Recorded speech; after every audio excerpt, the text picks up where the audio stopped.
সমাজসেবায় এবারের পুরস্কারের জন্য মনোনীত ব্যক্তির নাম ঘোষণা করছি।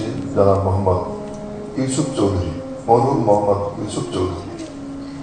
চট্টগ্রামের উন্নয়নের কাণ্ডারি মোহাম্মদ ইউসুফ চৌধুরী ছিলেন একাধারে একজন উদ্যোক্তা, সফল সংগঠক এবং সমাজসেবী।